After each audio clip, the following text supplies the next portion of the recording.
questions to ask, right? I campaign with the confidence rising. I told WDF don't switch, good times are coming underneath and deep diving. Fan cams, reactions, watch along, still the pride of London thriving. The Eagles of South, they flying. Keep your eyes on us, we ain't hiding.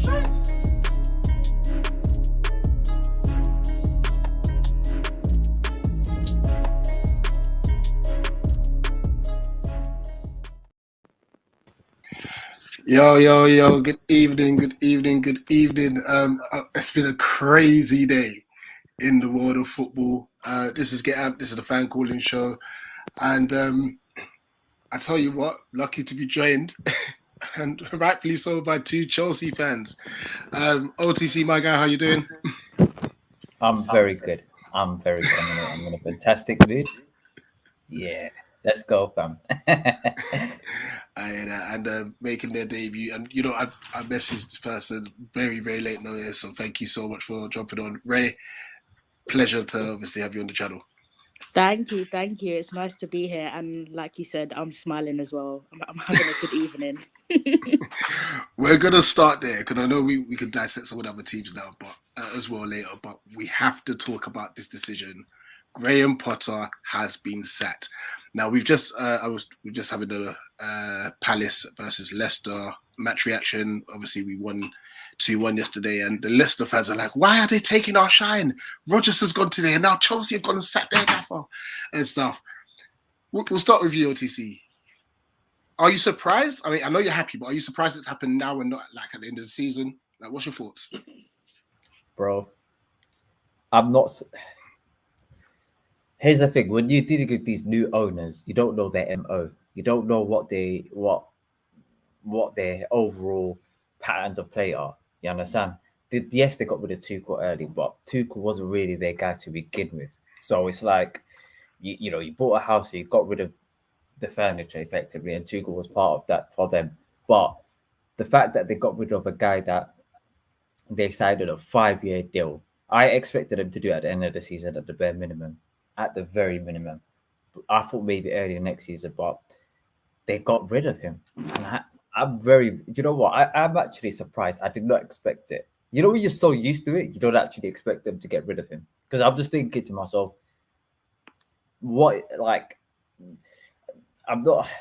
benefit of getting rid of him is actually, you know, so you can compete better in the Champions League. But in the league, you're like 11th. So I'm not being funny. Keeping him and selling him, it doesn't really make much of a difference at this point. The season's done at it, so you might as well. But then you can give the new person longer. So overall, I'm actually surprised that they got rid of him at this time, knowing that it was so supportive of him.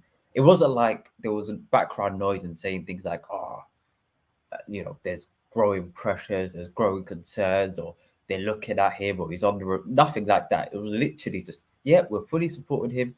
Everything's all sweet, and literally, bang, they got rid of him. So I'm very, very, very surprised. Ray, with obviously the new owner, Todd Bowley, coming in, and like he was treating this like football manager and stuff. Was he destined to fail, if that makes sense? Like, was he set to fail with all these players that he's brought in? I'm sure none of them were Potter's signings. You know, what's your thoughts with the whole operation down at Chelsea? I think you could say it was destined to fail. The man was clearly out of his depth. And I think when you put someone in a club which is the caliber of Chelsea and they don't have a proven track record, one, it's hard. You know, there are players in there who's won a Champions League and you're getting a manager in who's never even managed a Champions League game. I just think the bare foundational thought behind it just was not there. I do think it's sad. Everyone I spoke to and speak to at the club, everyone liked him. There was no debate about whether he was a great human being, but this is not what we're here for. He's a manager. He needs to lead. He needs to have tactics. He needs to know his starting 11. And unfortunately, the basics, the substitution, the patterns of play was not there. I personally am surprised that they didn't give him the end to the season, because I thought there was many opportunities to sack him prior, and they didn't.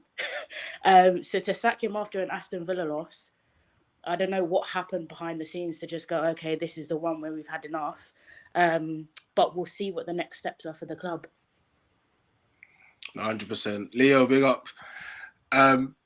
Leo's definitely watching some Italian football as this is going on. Wow. All right, yeah, I just smashed a banger in against Napoli, 3-0 Milan. Ooh la Against la. Napoli. Yeah, bro, Rah. 3-0. Wow. 10th goal of the season. What a bang. Fair enough. Phenomenal Now, finish. you know that odd say, what do you call it? There's always snakes in the grass. What was Cucurella doing yesterday? I don't know, bro. Do you know what? I felt like just watching Chelsea yesterday gave me like what is it, reflux, bro. So like, at the end of the day, I might as well sit there with some Rennies or something because I was getting like, it was just not good, man. The bile was just coming up watching it. I just couldn't deal with it. The whole thing, like, obviously, I walked in on this listening to you guys just discussing Potter in general. Like, as you say, he's not a manager of caliber anyway, and they brought him in because he had he had 2 good seasons with Brighton, and then like they were obviously 4th when we got him in. Obviously, the team that he built there was recruited by him, as I said previously, which means that he had like time to mold the team around himself and the way he plays football, or the way he likes football being played. Where Chelsea, we just spent money and tried building this dream team as if we're doing Football Manager, and he's had no say. And to be honest, like, I'm not being funny, Mudryk yesterday, the one-on-one alone. But Yeah, 100%. How did you miss? It was just like this. It was just a feather tap as well. It wasn't even like a deserved thing. It was sad to see, man. I actually lost my absolute shit with that. And then, yeah, it was just poor. And I mean, I'm hoping that we get someone that will just keep us afloat for the rest of the season, and then we'll see where we go from there. I think it's going to be someone like Rodgers just to come in. Rodgers was meant, like, Rodgers was destined for Chelsea ages ago, and obviously it didn't happen. And now he's been sacked by Leicester. I've got a feeling they're going to bring someone in for the interim side of things, and then they'll look for a big manager at the end of the season. But where I joked aside in the WhatsApp group saying about Zizou, with Real Madrid coming up, they'll be silly not to try that, because he obviously knows them inside out, and that actually might benefit us. But yeah, again, it's the team's morale. And like Koulibaly looks dead, bruv. Napoli offloaded him at the right time, to be honest, and we're stupid enough to bring him into our team. It's just, I don't know, man. It's sad times at Chelsea at the moment. Yeah, obviously I believe you have 9 or 10 games left of the season and such. Ray, would you want someone as an interim, or would you think, we might as well just go out for the best that we can get and let them build on going into next season? Yeah, I don't want an interim. I don't. Obviously, I attend all the matches and I cover the matches, and I was closely watching the team yesterday, especially on the bench. And Bruno, for all the past matches that we've actually had Potter, has been the man, screaming directions at them, screaming instructions at them, making effort, trying to get passion, trying to get engagement. So we ain't got that many games into the end of the season. Why are we going to drag someone else into the match? It's just too much change. In my opinion, stick with Bruno to the end of the season and give the new manager a full preseason, which is what the plan should have always been. Absolutely. OT, you the same? It depends. It very much depends, because it's only 10 games of the season, and we're pretty much out of every competition apart from the Champions League. In my opinion, I think that you go for the best option that's available. As in, if they're looking at Narcosman and they're saying, fantastic, I like that guy, and they were going to pick him at the end of the season if he was going to be available, then I would have been like, okay, yeah, go for him, 100%. No question. Because yes, they'll get a preseason, but they'll get at least 10 games of the last season, which is basically a longer preseason for them anyway. And that's a very, very beneficial person for someone to come in at this stage of the season as well. Plus, if you get I'm not against an interim to the end of the season either. We're at that end of the season part where it's like 10 games left, plus the extra 2 Champions League games against Real Madrid, which we could actually defeat them. I'm not against either way. after 6-0, after seeing them with the 6-0 to death, like, and you just think we're catching them kind of at the wrong time as well. I don't know, like it's Chelsea. Just we haven't even found a system. We've got so many players that could actually be so prolific, and the thing is, it's like I think if Mudryk had gone to Arsenal, we just see a different player. I just think he would have absolutely obliterated that left side. With Chelsea, he's so dead, and then obviously Enzo as well, midfield. How much did we spend on him? 10. Oh, I think it's a 105. Yeah, and I'm not being funny. What? Just because he gave a few good passes to Leonard. Oh my God! Sorry, I thought they were just about to 4-0 it. He gave a few good passes to Messi, and they won the World Cup. But I don't think he's not worth the 100 and something plus million. And you think? Do you know what it is? There's a lot of factors that go into the price. So you got to look at it like this. Is he a talented player? Yes. At this stage of his, based on that ability, I would say he's worth. On my days, bro. I'd say at this stage of his of his career, talent-wise, I would put him in and around 50, 60 million. But the fact that he's about 21, 22 years of age, and he's got a World Cup and he's still got a lot of development to do. In my opinion, I think it's somewhat just. It's a bit like Jude Bellingham. Is Jude Bellingham worth 120? You could argue it. He's another player that can't leave where he's at the moment, man. He'll get. I can see arguments for and against. You understand? Some people, I get. You know what I'm saying? It's the current market. He's voted the best young player of the World Cup, and and in Argentina actually won the World Cup. And to be fair, he's been one of our better players this season. Bearing in mind he's only coming in January, last day of January. Oh, I think I must agree with Vibes there. Vibes was saying on his contract 60 mil. He's getting the bag for leaving. Oh, Salamakis! 11th. What a goal! What a goal! Sorry, for what? 3-1, 4-0. 4-0. Salamakis has literally just scored a wonder goal, man. Finally, the Belgian wakes up. Wow. Yeah, and Vibes, what you've just mentioned, like Bowley needs support because he's just throwing money away. Like, it took 21 million to get Potter out of Brighton, and now he's leaving with 60 million. That was his biggest. No, but I don't know. There's a lot of. I've heard a lot of rumors. He's not leaving with 60 mil. Yeah. No. He's not. There's definitely clauses in his contract, and they've already announced he has severance pay. So. Okay, gotcha. I don't even think if we had to pay 60 mil, I mean, it's that deep, but I'm just happy we didn't have to pay that because he came to a club and hasn't performed well. To leave with 60 bags would be disgraceful. So I'm kind of relieved. I think there's he's leaving with some bags. They're under his eyes.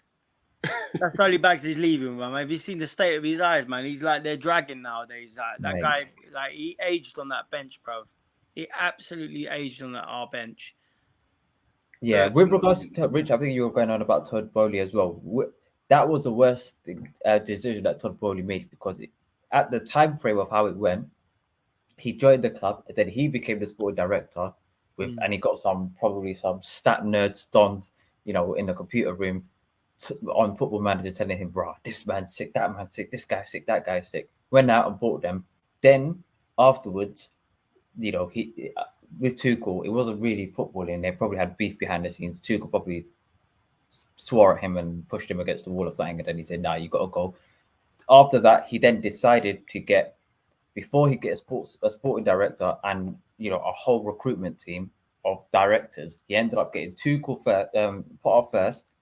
After getting Potter, then he got the sporting directors and all of these dons afterwards.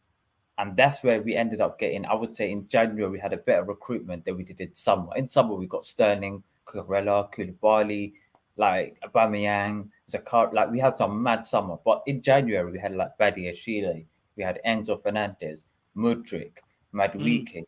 Like it was Malo Gusto who's coming in summer.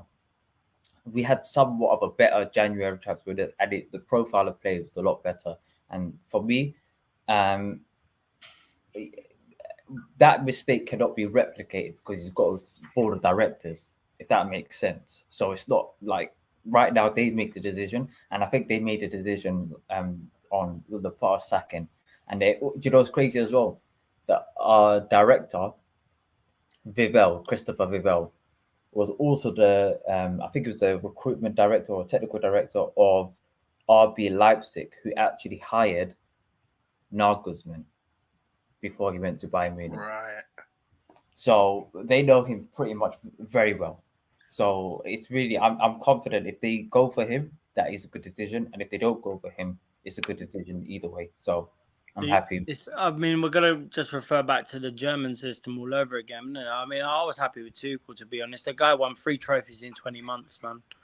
The guy, like, you know what I mean? He done more than he delivered for the club, and it's typical Chelsea. We're just.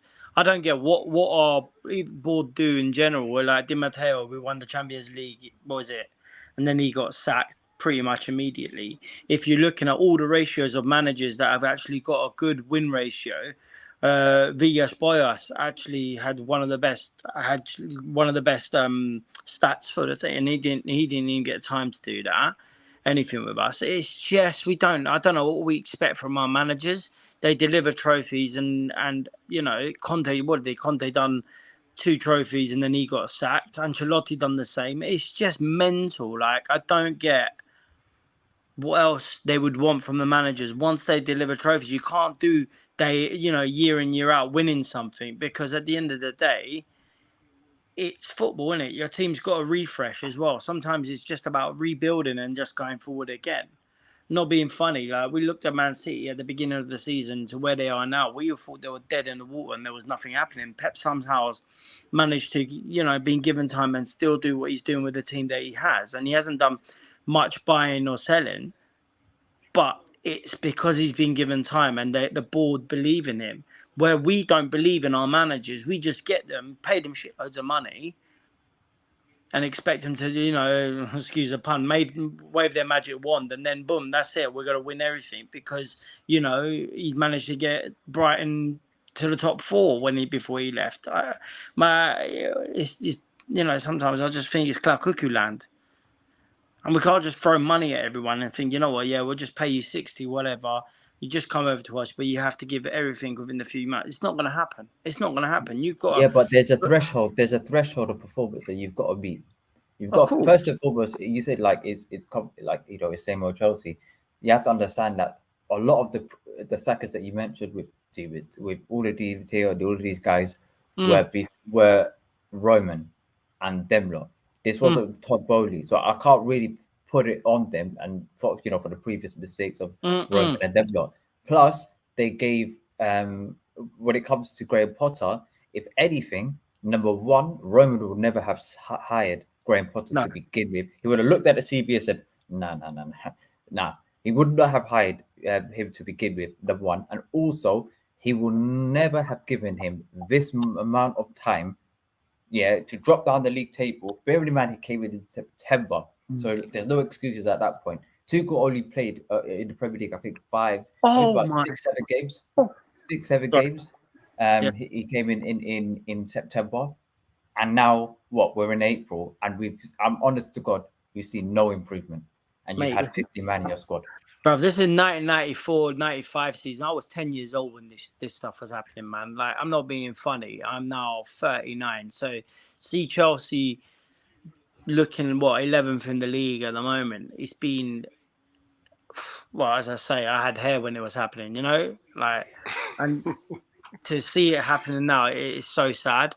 But obviously, this is our now moment of rebuild, a moment of either with depleting of bleeders and taking players just sapping us off money, get them out and refresh. But also we need to start looking not just at managers but actually our youth system as well. Start doing what we were doing before and actually bring players through the academy, because now all we're doing is looking around the world and say, we'll take this Tom, Dick and Harry from here and everywhere and just spend money willy-nilly when we actually have homegrown talent and we know that our youth system's not terrible either. And then what happens? I'm not being funny. We're looking at players like the Sturridges and players that have gone and done Tammy Abrahams and all these players that did all right and are doing all right. And we've just let them all go. Tomori, we let him go to Milan, and he's look at how he's developed as a centre back as well. He's pacey.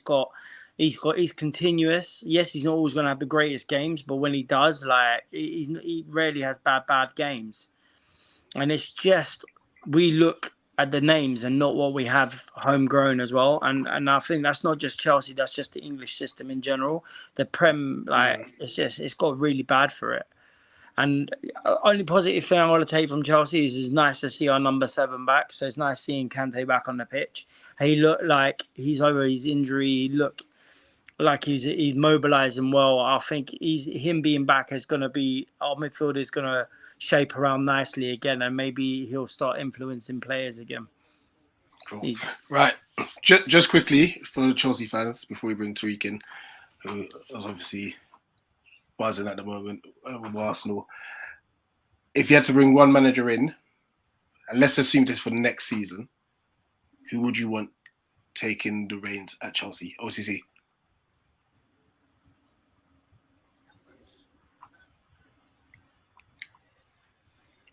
For where we are now,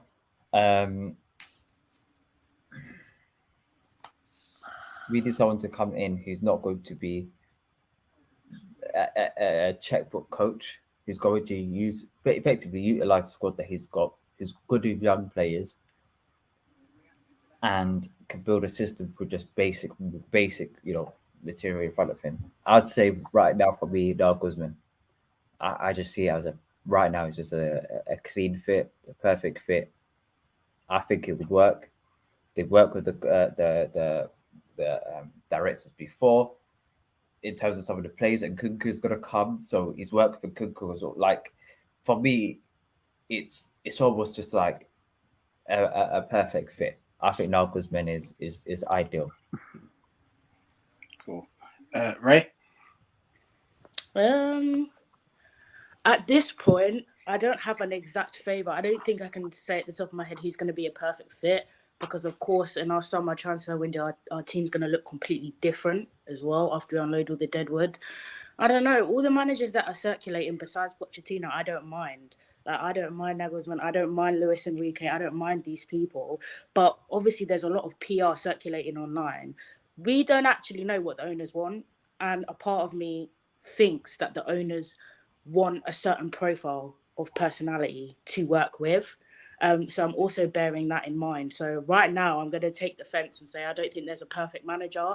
But as long as I get a manager that has a proven track record, who can work and develop young players and can come in his first few games and implement a pattern of play and know his starting 11, I'll be happy. Fair dues. Leo? I might apply for it, mate. I'm sick of Football Manager, bruv. Honestly, no. Genuinely, I got a feeling it's going to be someone like Zidane, man. I got a feeling that Zizou's been sitting on the sidelines quite a bit.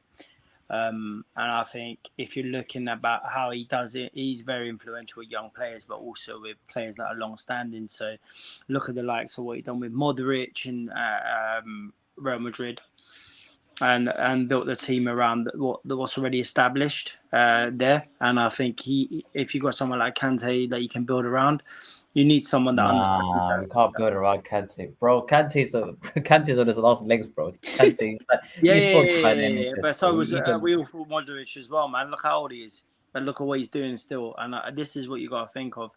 You know what I'm saying? We'll build around him, but you got someone that actually has won stuff with the team as well. So they're gonna keep him there for a bit until obviously we start moving around. I think we're looking at things like Zidane. I think Zizou's a good shout for me. But I would laugh if we actually got him. I got a feeling. I'm glad you have hope, because I don't. Why do you have hope? Like, what, as in, like, what has Zizou done? Yeah. I don't know. I don't think. We'll get someone French. We'll end up with Vieira, man. I think you might have. And no offense to Palace, but like he didn't have much. He's bugging you right off. He didn't have much to spend at Palace, but he still done what he needed to do until it all went to kind of tax. I think you lot should be worried now that Brendan Rodgers is out. Like, I told you this. They wanted him for ages. We're not going to get him. We're not getting Brendan. What? So we're going to get the same... Nah. You get the dry guy, the dry Northern Ireland guy. Yeah. Bro, you think these what's he like? Vivell and all these German dons, fam, sitting in the board, gonna look at Brendan Rodgers, bro. They're gonna look at my man. They're gonna same way they look at Potter, fam. They're gonna they're gonna look at him. Let me just a few comments. Then we'll go move on to Arsenal. Sniff of the MLS, isn't it? Honestly. Listen, the fact that he controlled, I was surprised he controlled the ball and stuff. You know, I mean, I was even more surprised he actually finished. You know, but like massive win for us yesterday against Leicester. It's kind of we're not safe yet. We're not safe yet, but it went a long way. And so I lost my voice at Sellers Park yesterday. It was crazy. But I'm saying Modric opened his body outside of the box. Absolutely. It was such a stupid little tap. Thought he was on RHEA, had a shot power of a toddler. He's recommended Ragnick or Ollie. By the way, Vibes is a Man United fan for those who don't know. We're not going to get Ragnick. We're not going to get Ollie. Got second with McFred, let him cook with Enzo and Kante. Yeah. Big up Chris. Yeah, there's a different stream completely, to be fair. I think the Leicester reaction was still going on, actually. With the others. What? Oh, flip it off. It's a job. Yeah, you got it now. Yeah. This guy's something else, you know. OCC, just like you just robbed Potter's yard. Trust me, man. Do God's work, fam. We sorted it out, guys. He's got that 60 million euro TC. Yeah. And Chris, don't worry, Chelsea fans. You know, I got you. Chris is a Leicester fan here. He's obviously happy that Rodgers is gone. But no chance that Chelsea will want Rodgers. Tariq, Arsenal, still top of the league. 7 wins in a row. 7 wins in a row, man. It's been it's back like we never left. You know, this is what happens when you have a plan. When you hire a manager, you go through that sticky spell. Who had no credentials, 0 credentials coming in, and the owners knew what they wanted to do with him, and they saw the direction, and he got rid of players that were big names, which is apparently what happened at Chelsea. Like, big players weren't happy, but got rid of them.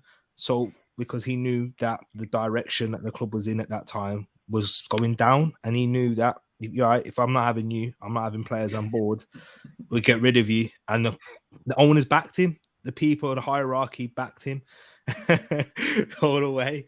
Man, it's just great to see, and it's been a long time. And the way that Arsenal are playing this season, you know, we just keep coming up, we just keep coming past these tests and keep going back by it. Because I was looking into this game and I thought, you know, Leeds at home, yes, everyone's expecting us to win, everyone's expecting us to move on and take it easily. But after the international break, these are the type of games that I call like trap games, where if you overlook this and you're looking ahead at Liverpool next week, you could easily drop points. This happened all the time. I remember this international break a year ago. What happened? We lost to Crystal Palace 3-0 and we got slapped, and our season started to unravel from there. So yeah, I think we struggled in those first 45 minutes. We weren't playing at our tempo. We wasn't really creating many chances, but Gabby, Hayes, Jesus, yeah, he's the reason why we took that lead. The penalty, for me, I want to hear your guys' thoughts. I thought it was a bit soft initially when I saw it, and I thought, but the more I see it now, I'm saying, okay, so there was a challenge from Christensen where it probably looked more convincing if he went down from that he rid. Yeah. And then Luke Ayling, he sat him down, and it's stupid from Ayling to dangle his leg out, and he caught his knee. He defo didn't need to go down like that. We know that, like he defo didn't need to. But to get the penalty nowadays, you do, because we've seen challenges in the box where players don't quite go down, the penalty's not given. So, but yeah, just brilliant from Jesus. Trossard, what a signing he's been. Well, man, like the level he's at. He's like a Hleb and Santa Cazorla rolled into one. can play it off both feet, score off both feet. He's ridiculous. His link up with Jesus is acting like he's been playing together for years. Fitted in like a glove. And then Benjamin White, you know, resurgence, another one we signed from Brighton. And yeah, he's ridiculous. The levels that everyone's playing at and the understanding of where to be.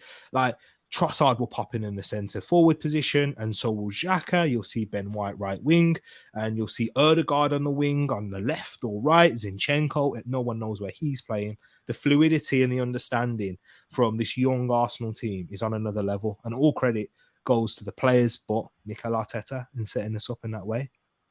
Yeah, 100%. I'm going to give you a hypothetical. You mentioned Trossard. Yeah. Had you signed Mudryk, do you think he would have had as good an impact? No. It's difficult to say because Trossard's done really well. Yeah, do you know what? I've been one of these saying as well that if Mudryk come to Arsenal, don't get me wrong, I think he would have done much better than he has done at Chelsea because of the way we play and the way he is and his raw talent and raw abilities. He would have been much better in the 1v1s and the space that we'd allow him. He's playing a bit more on the inside for Chelsea because Chilwell's the one doing the bombing, going in forward and that. Whereas our left back doesn't perform like that. He has to literally go in. He goes inside and he has 1v1 battles. But why Trossard is done better, and I don't think Mudryk would have, is because Trossard's had to come into these central positions. When Eddie Nketiah was like flagging and he went down and Arsenal were going through that sticky spell, Trossard came in that false nine and he's taken us to a next level. That's not Mudryk's game. He might end up being that eventually. We'll wait and see. But Trossard is a much better fit in those areas, creating, moving inside, him interchanging with Martinelli has been phenomenal, man. So yeah, to answer that one, yeah, I was initially saying I think Mudryk would have done maybe just as good, but now Trossard's moved centrally. Sorry, nah, he couldn't have done that, and Trossard's been wonderful. There it is. Ray, what's your thoughts on Arsenal's season so far, and do you think they're going to win the league? So I'm actually a North London girl. So out of Tottenham and Arsenal, I do actually prefer Arsenal, even though obviously I'm a blue. Arsenal season, you know what? I had my doubts, like a lot of people, but I think you'd be a hypocrite to say at this point in the season that they're not worthy of winning the PL. Yeah. Like being a fan aside, they've come back, they've shown mentality, they've shown togetherness. I can only look at my club and want the same at this point, which a lot of other teams are saying. Obviously, I still believe that it will go down to the last day. I don't think it's completely clear. I do think it's still very tight. But I've been impressed with Arteta. I've been impressed how the club has been working together. And I've been impressed with sort of their decisions. Maybe their transfers could be a bit better in terms of how they actually commit and get the contracts together. But besides that, I don't really have any negatives. For me now, just as a football lover in general, I just want to see some more consistency.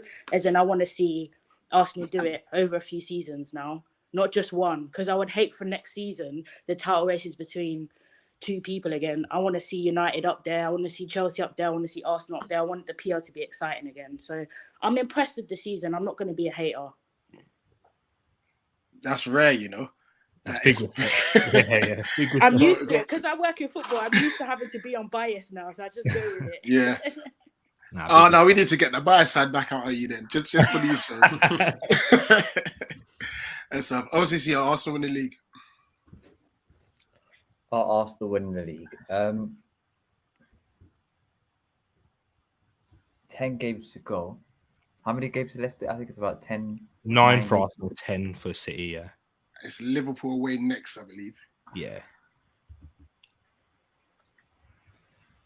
And also got to play City. Yeah. I'd say no. The reason why is because I think Arsenal would beat City. City would beat Arsenal. And that would close the gap. If they win the game in hand, that will close the gap for about 3-4 points. And I think Arsenal are going to drop points somewhere down the line, at least a draw or somewhere like that. What about City though? Huh? What about City though with the Champions League? No chance. Not with City. I think Bayern are going to beat City in the Champions League. With Champions League, 100%. Yeah. I agree Fine. with that. I think City are getting knocked out too. City getting knocked out, which means that I think they're going to win the league. But ultimately, Arsenal have had a good season. I personally believe that it's slightly a little bit inflated on the basis that the teams that finished above them last season in Tottenham, Liverpool, and Chelsea, particularly Liverpool and Chelsea, have fallen off a cliff. And I think that if those two teams were even remotely good, I don't think Arsenal would have won the league, because I think that each of them would have probably taken points off Arsenal, and therefore Arsenal would have been at least third place. I also believe that Tottenham very much underwhelmed. I expected Tottenham to finish in the top three this season, and they extremely underwhelmed. And I think that created a perfect storm for Arsenal's Mikel Arteta. And I think that they capitalized on that, and they took their chances when they had to. But I don't think that it could be sort of replicated next season, and then the season afterwards, and the season afterwards, should they win the league. Because I think that sometimes the stars align in a perfect way. Plus, as well, if you look at the last sort of a few games, especially before the international break, they were playing teams, right, and their best player was out, either suspended or completely out. In the sense whereby they play Fulham, Paulinho's out. They play Leicester, Maddison's out. Like it will literally be everything. And I think they played United, Casemiro's out. Everything was literally lining up in a perfect way, and the teams last season that was around them fell off the cliff, and therefore I kind of helped. And also, Man City have not been the same Man City in general, and I think all of that have contributed. I disagree that everything's aligned, because we've had our best player out arguably throughout a big 3 months of the season.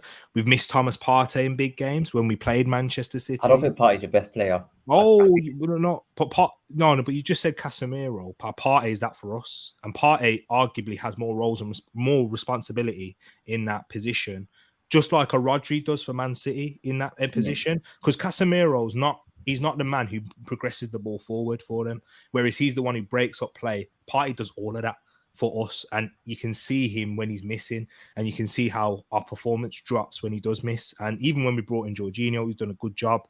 He's decent job. The level drops massively because there's not many parties in the world. There's not many people can do that role.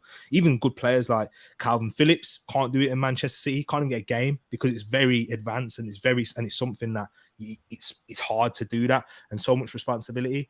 Jesus, remember, let's not forget the conversations when he got injured, guys. Let's not, when Eddie Nketiah came in, that's it, Arsenal season's done. I'm sure we all thought that. I'm sure I was dreading it. I won't lie. I thought that until that song got released, and I was like, no, I'm rooking for Eddie. That song's a vibe.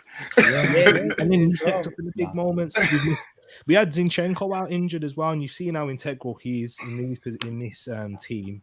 So yeah, man, like we've had to overcome a lot of challenges, and we've had games. We had our one sticky period, I'd say, against when we lost to Everton, lost to City, and drew to Brentford, and we overcame that.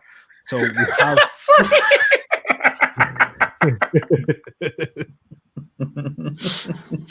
Yeah. We had that, and we overcome it, and with a young team, he's in Emery's pocket, AJ. If you're wondering, and the fact that we overcame it, and we took, and we are such a young team, and we're so early in our development. We are overachieving, and maybe the thing what I would say is you are right. If Chelsea or Liverpool were at the level, those games that we played at home, we played we dominated that one. But Liverpool, for example, maybe. But I thought Liverpool were good that day. And that day as well, we still managed. They were the better team the first. We were in the second. So yeah, it swings and roundabouts. We'll wait and see. But I think Arsenal next season can take it on to another level. Cool. Let's move on to Villa. Martin, no word of a lie. Getting rid of Steven Gerrard was probably the best thing that could have happened to your club, because you're now, and correct me if I'm wrong, on cloud 9. We're on cloud 9. And are you in a Europa League place or just outside it? We're just 2 points outside it now. That could have Go been on. us. I mean, Like, do you think you're gonna get Europe? And talk us a bit through, obviously, the win against Chelsea. do I think we'll get Europe? I don't want to get ahead of myself. Like, we are in a European race now, and I think we'll scrape it. But I think if we're going to scrape anything, I think we'll probably get the conference. I think. Now, apparently, the conference finals in Dublin 2024, so it's just a bus down the road for me. But I think we'll probably get the conference. I think, like, I've seen on Villa Twitter, you know, oh, Europa League. And I'm like, no, I just think that could be just a bit of a far stretch. So I take the conference. But even if we finish in 9th and 8th, I wouldn't be too disappointed considering how we started the season. You know, I think everything at the minute, what we're doing, is just a bonus of how we started. And I remember when I went to see Villa against Palace in Selhurst, that was just a horrendous performance. I was like, it was just so bad. But this is the same crop of players, and Emery's just made them into better players. Like John McGinn, especially, like workhorse. Yeah, like what he's doing is basically what Tariq said with, like, you know, Thomas Partey. He's just breaking up the play. He's getting up the pitch. It's back to the John McGinn that Villa fans all know and love. Tyrone Mings has been absolutely sensational. Like, he's been quality. Cons as well as improving. Matty Cash looked good. Ashley Young played a great game yesterday as well. And funny enough, of all people who had a great game yesterday, was Callum Chambers. He worked wonders. If you can get Callum Chambers to put in a shift in Stamford Bridge. And, you know, Ollie Watkins is starting to hit some form. First Villa player to score in 5 consecutive away games. Like, that's incredible. And I seen a thing, actually. Since he's joined, he scored 15 goals against the big 6 clubs. Like, that's 1 against Chelsea, 1 against United. Yeah, Palace, yeah. He scored 5 against Liverpool, 4 against Arsenal. Like, he's a big game player, Ollie Watkins, and now it's starting to show. It really is. Just quickly on Ollie Watkins, do you think he's been hard done by with the England setup as well? Say that again? Do you think he's been hard done by with, like, England call-ups? Yeah, especially in the last one. I think when Rashford, well, fair enough, Rashford deserved his call, but I think when Rashford left the camp out of injury, that's where I thought, right, that's where Ollie Watkins should get his call up. Definitely. And he probably should have got it over Ivan Toney, because Ivan Toney's form was starting to dip that little bit before. It was starting to dip. It was starting to dip, lads. It was starting to dip. He probably should have got it. He probably should have just got it over Ivan Toney. Just. I'm not saying by a country mile or anything. Tony just got it. Tony is different. But listen, I think Emery's working wonders for you. And yeah, it could have been relegation had Gerrard still been in charge, you know. That's how bad things were. Wait, how long has Emery been in there for? He's been now there 27 games, and since, funny enough, the Emery table, since he's joined, Villa is 3rd on the table for him. Yeah, it's crazy. So man. wait, so that's been like a month? No, how long has it been since Emery came? He's been there for 2 years. He's been there since November 6th. Yeah, the first home game November against 6th. United, wasn't it? Yeah, November 26th.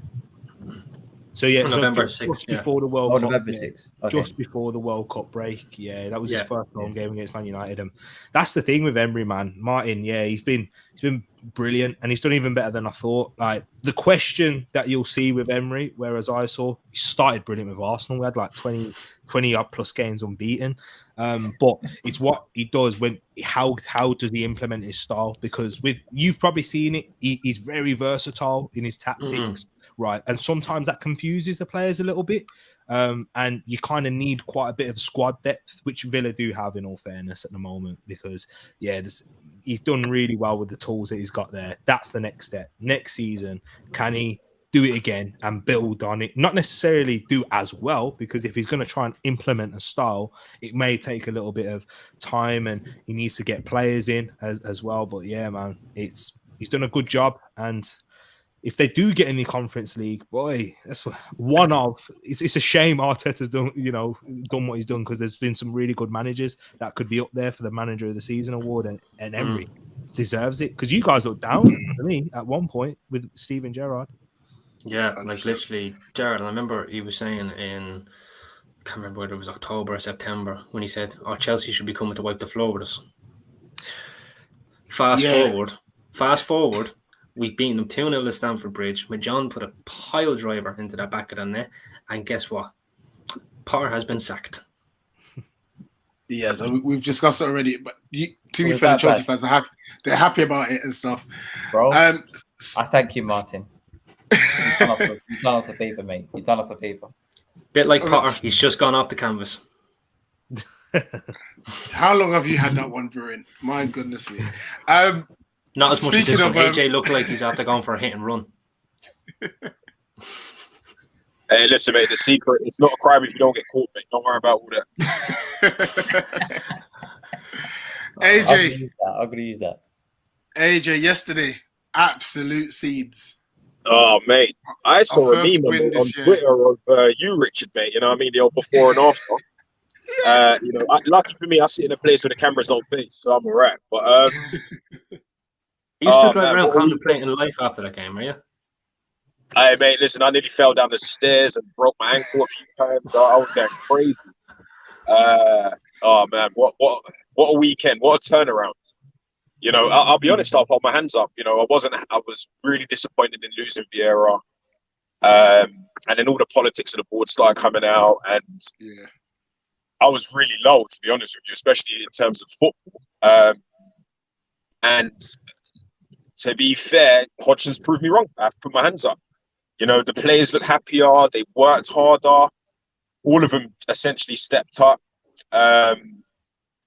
You know, I've obviously said my piece on Back in the Nest, shameless plug. But I'm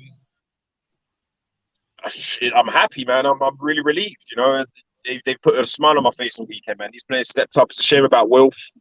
Hopefully he won't be out for, you know, it looked like it was his groin he pulled, to be fair. So that could potentially be a couple of weeks. He's got a scan tomorrow. Tomorrow, yeah. Boy, I don't know, man. I could start, you know, telling people I support Crystal Palace again. It feels good, man. It feels, you know. I've got a question. Would you take Potter? Well, do you know what? I wouldn't, though. I wouldn't take Rodgers either. I got asked this by D. I wouldn't take Rodgers. I wouldn't take Potter over Rodgers, but given the choice, I actually wouldn't take either of the two. I think he's gonna have Gerrard. Potter needs to prove himself elsewhere before I would consider it, because I feel like we, decision-based wise and boardroom decision-based wise, hasn't been correct for a lot of things for a while. I don't particularly know if we can suit the wages, the budget, the salary.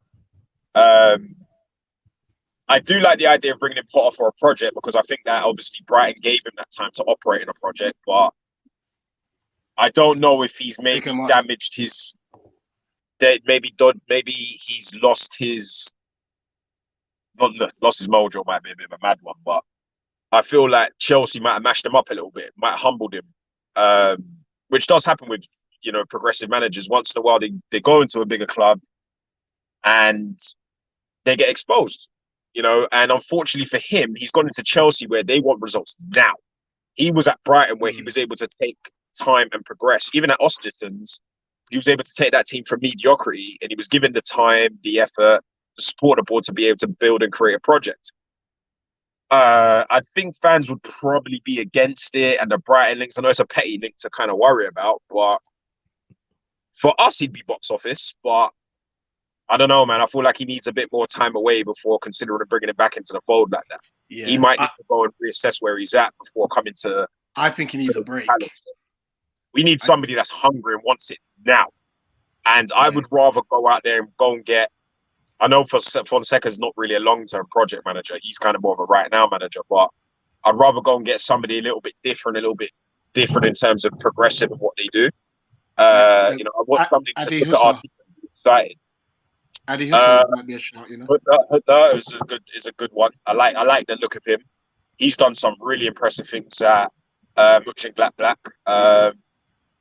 Yeah, I want somebody a bit different. I don't want the usual names because I feel, from a Crystal Palace perspective, and obviously Richie might feel different, but we've kind of had that merry-go-round of managers that just happen to be British and available.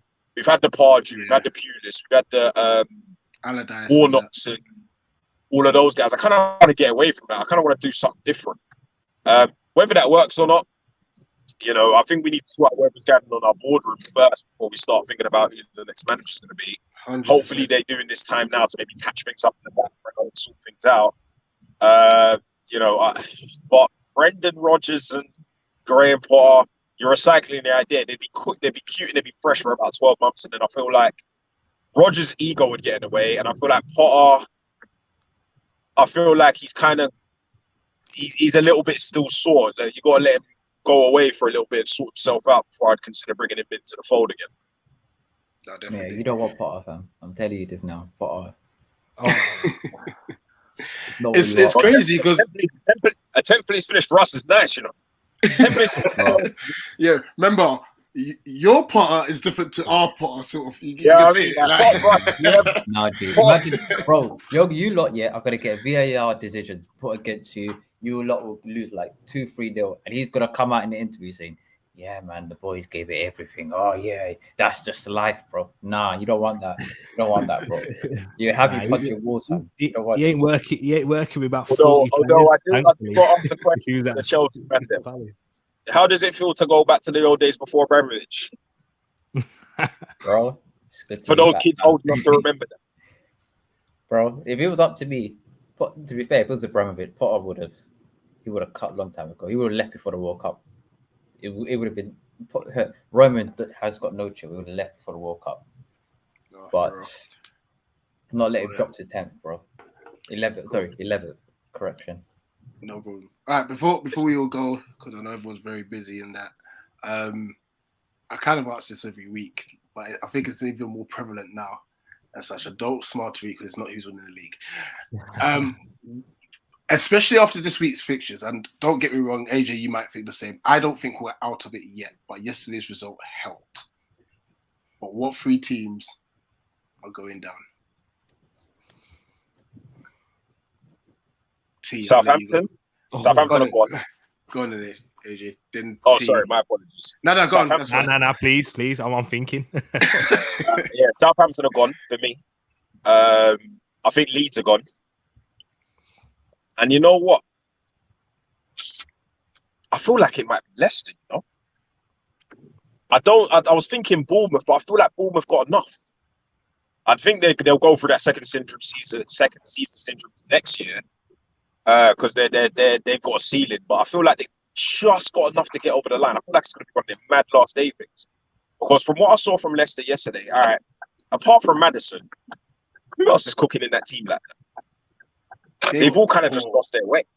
They've got players on paper that have got are capable, but Vardy was probably the only threat, and he's gone. Like, he's lost it. Like, I don't know if the age has caught up with him or the Red Bulls are run out, and you know, cost of living man can't afford them Red Bulls anymore. I don't know. I feel like Leicester look a bit done. I think Leicester are 1 or 2 injuries and they're finished. Yeah, but at the same time, they might actually start turning up because I think they stopped playing for Rodgers. You know, similar to like what we experienced, like that little bit of difference, that extra bit of running and stuff, that might just carry them through at the end of the season. But we'll see. Tariq. Right. I've just had a look at the table. I'm going to say Southampton. They're going to go down, although they have had a bit of resurgence over the last few weeks. I'm not going to go Leicester or Leeds because Leicester, I think they'll score enough goals. The issue is conceding goals, and if whoever comes in can just shore up a little bit. They've got Maddison. Harvey Barnes, he's someone who's had a decent season, you know, kind of under the radar because Leicester have just been poor overall. You know, he can score a few goals and that. And then Daka, I expect him. I rate him. And you know how Ian Nacho goes. He goes through patches where he tends to score goals. So I'm going to go Southampton. I'm going to go Bournemouth just because, yeah, they turn up in some games, but I don't know, man. It's hard to predict anyway. Any of these could finish outside, of course, but I'm going to say Bournemouth, and I'm going to go Forest as well. I've backed Forest to stay up all season, and then I switched, but I think Forest aren't out of it. I just see with Everton, and I'm just looking at compared to the other teams. I see Everton with Sean Dyche. He'll just be efficient in getting them through. And if they can get Dominic Calvert-Lewin fit for 5 games, great. They've got a goal scorer there. They won't concede many. Leeds have a lot. I thought they weren't too bad against us. Bearing in mind they had no Nonto, no Tyler Adams. They were dangerous in the first half, and yeah, they just came up against a better side at the end of the day. They beat Wolves in their last game away from home, slapped 4 past them. And then so with Leicester and Leeds, I can see them staying up. And West Ham, they've just come. I think they're too good to go down. And Wolves, they do just enough. So yeah, I'm going to go Bournemouth, Southampton, and Forest. OTC.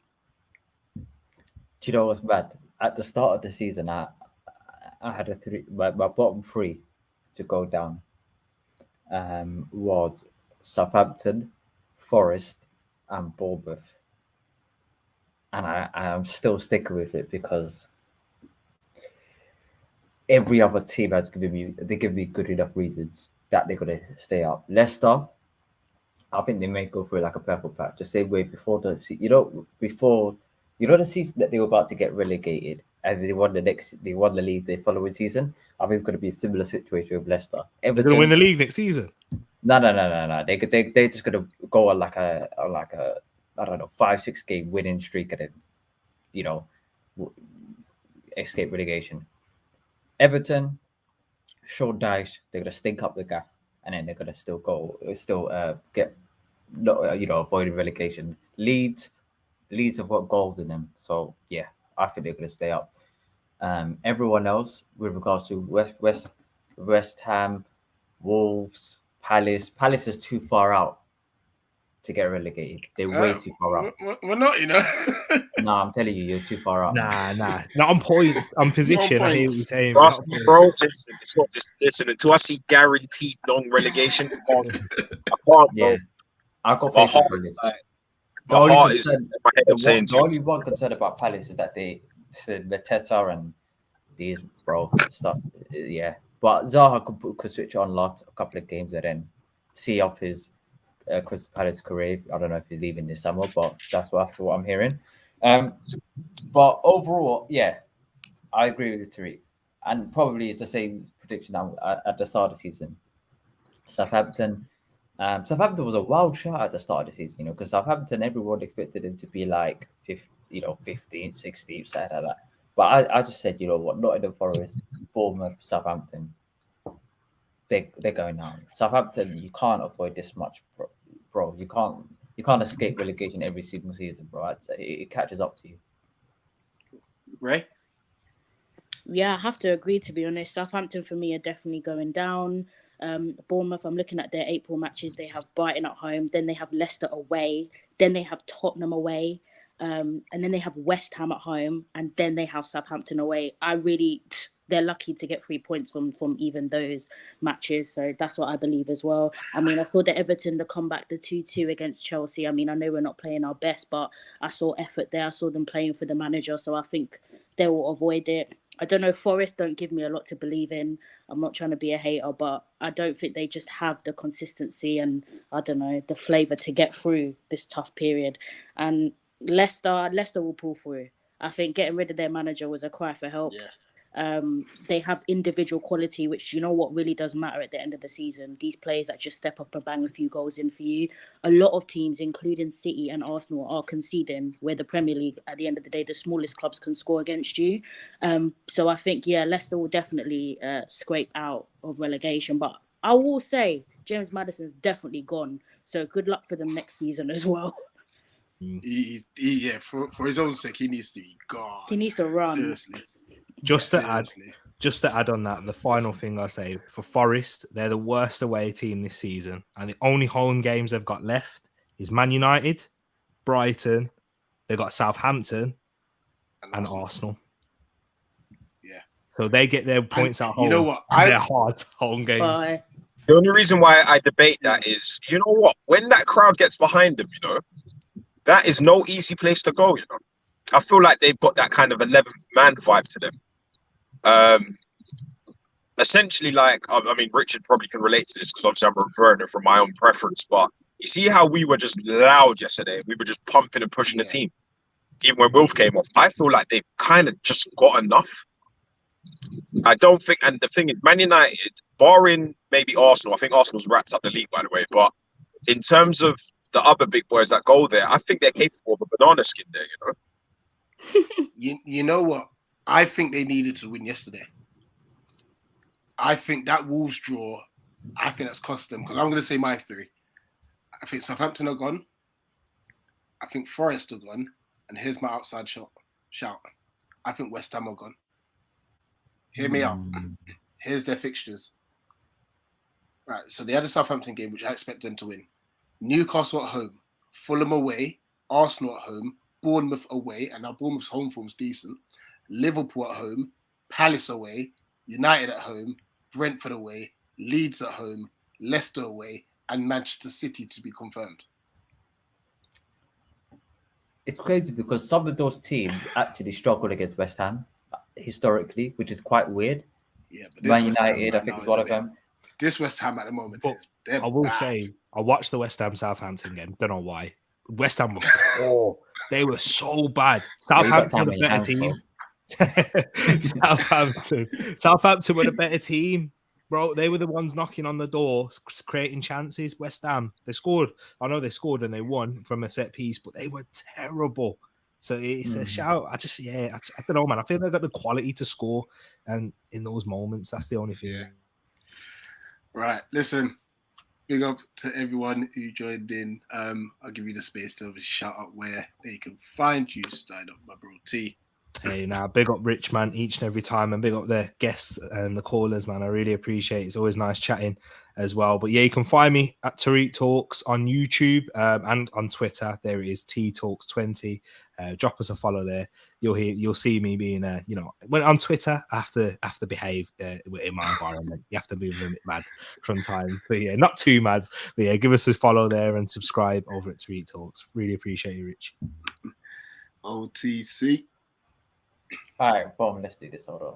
Jeez, come on. Yeah. Yeah. Inside joke for you. You remember last time, guys? Anyway, yeah. You can find me out of the Cameras Boxing on Instagram, YouTube, Facebook, not Facebook, flipping out from Twitter. Yeah, that's where you can find me. I've been away for a little bit on projects I'm working on at the moment, but yeah. Just on Twitter is where I'm most active. So yeah, follow me across all social media platforms. No doubt. AJ.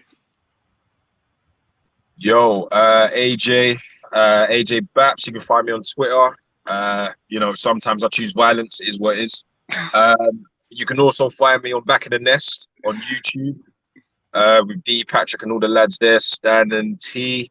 Obviously, sometimes I'll jump on with Rich on here as well. Obviously, big up Rich as well, my cousin. But yeah, man, we're good, man. We're good. We're on it, man. We're on it. Everybody, it's all love. 100%. And a massive thank you to Ray because I shouted out lastminute.com. Bit of context out there. I saw a tweet of her being able to present at Stamford Bridge and stuff, which for me was a great achievement. Not only female representative, it was a black female representative as well. So I thought, I've got to follow and make sure that I'm supporting in any way, shape, or form that I can. So keep up the hard work, Ray. Where can we find you? Thank you. Yeah, my name's Ray. I'm mainly on Twitter, Soraya SK. I'm doing a lot of work with Chelsea at the moment. So I normally cover a lot of PL games and live tweet what's happening before it happens. And also, obviously, I interview players and try and get the scoop behind that. So yeah, find me on Twitter. That's where I'm active the most. Wicked. And yeah, that's it. It's another week of football. I can actually smile for once. So can AJ and stuff. I mean, our Chelsea reps are definitely so smiling. Can we? Yeah. Come on, Palace. The Chelsea reps are smiling too and stuff. Honestly, for Palace, we've got 2 massive away games coming up: Leeds and Southampton. For Chelsea, who are your next couple? Liverpool Tuesday. Liverpool. Tuesday at home. It's I'm not gonna looking be there good, Brem. shaking. It's I'm not I think we're looking going good. Anfield. Hold on. Let me just check. We're not going Anfield. Hold on. You know what? I'm glad you lot mentioned Liverpool. Please repeat this. Please allow this to happen. Goodbye. No, allow Goodbye. Bro. Allow Disney. If Now I say Van anything though, if we don't exploit that man, we're a joke. He's one of the Listen. best centre backs of all time. Allow him, man. No, AJ, don't be a fraud. Goodbye. He is a fraud. He's I've a been saying this fraud. from day His own one. countrymen have been dragging him. Have you not seen? His own legends of his own country have been saying, Listen. this man is not good enough. He's not. He's Listen, not that AJ, guy. He's not that guy. When you deep it and you watch him play, he's always trying to jockey because he doesn't want everyone to engage because he can't tackle. Anyway, Bro. they wanted to talk about him best defender of all time. My head. Let me go before I get. Honestly, I think 90% of it is based on the fact that he's about 6'5" or whatever his height is. Yeah, he hella cocoa butter, waves on his hair, and looks like a good centre back. Yeah? He looks like Bro, Oi, that constitutes a night, bro. If this guy looked like Maguire, fam, yeah, and doing the same thing, we won't be talking like this, man. do you know what it is? You're on the money there, you know. Do you know what it is? He's a sweet boy. That's it, you know.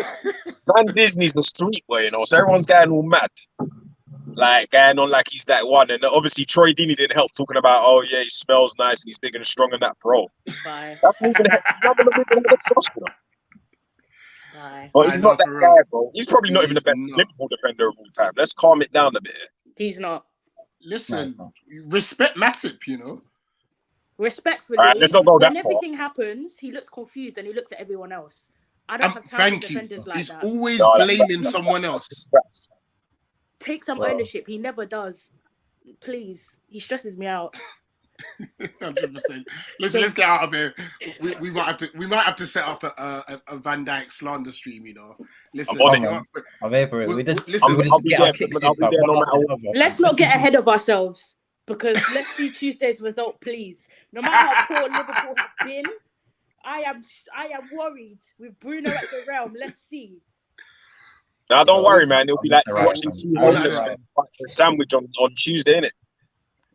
Listen, it's Easter holidays for me. I've got no teacher for 2 weeks. I'm ready to send smoke. I'm about. Listen, guys, like, share, subscribe. Make sure you follow everyone on the stream. Big up for everyone, and we're out. Peace. Peace.